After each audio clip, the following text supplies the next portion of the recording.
But we all feel that this concept of ourselves, which we call our personality or our ego, can do something.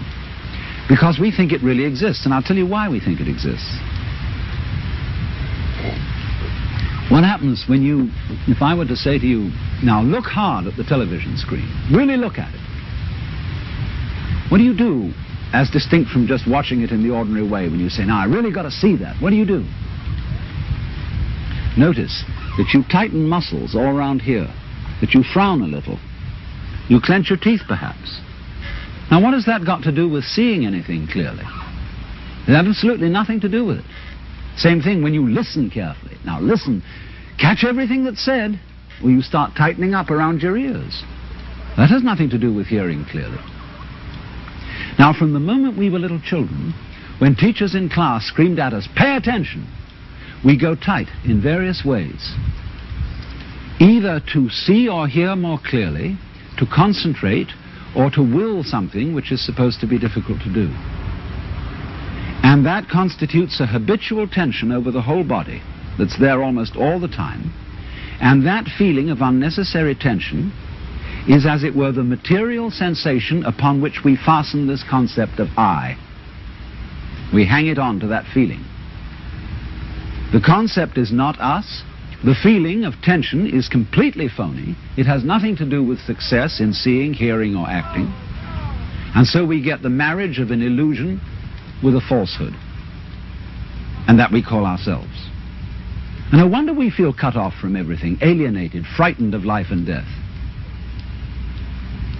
So what has to happen is we have to come back to a sane view of our own life, which is the way we really are, an organism functioning in terms of the whole environment, with the whole environment, instead of this funny little separate personality. But how are we going to do that?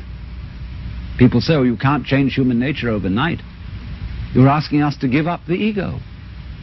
And that's the most difficult of all things to do. Actually, it isn't. Because the ego doesn't exist. But of course, if you try to give up your ego with your ego, then it'll take you to the end of time. Because this is the point. You can't transform yourself. You can't make yourself sane. You can't make yourself loving. You can't make yourself unselfish. And yet it's absolutely necessary that we be that way. It's absolutely necessary. If we are going to hand over the direction of nature to nature, which is what it comes to, it's absolutely necessary that we let go of ourselves, and it can't be done. Not by anything that we call doing it, acting, willing, or even just accepting things. You can't do it. Why? Because you don't really exist as that kind of a separate ego or personality. It's just an idea based on a phony feeling. So when it comes down to it,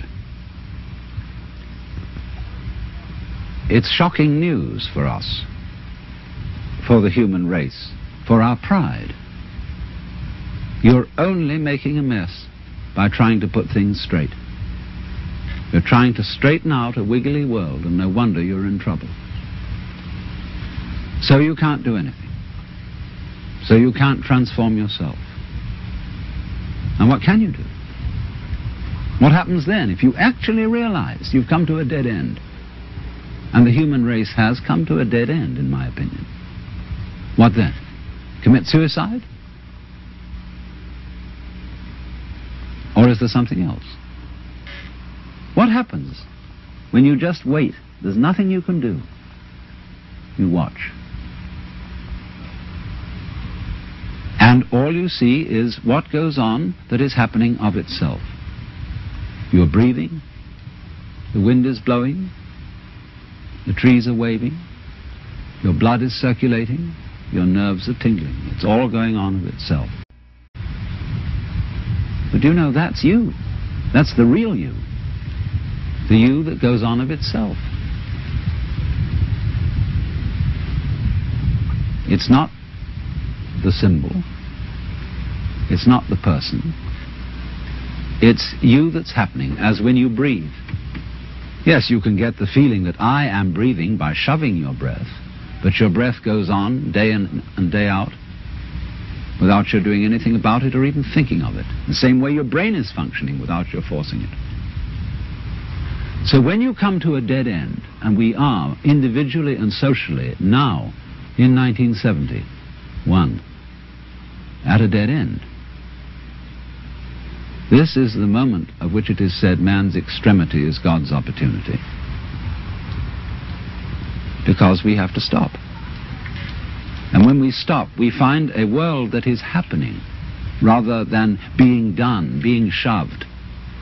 And that happening, as distinct from doing, is our fundamental self. And our fundamental self is not something just inside the skin.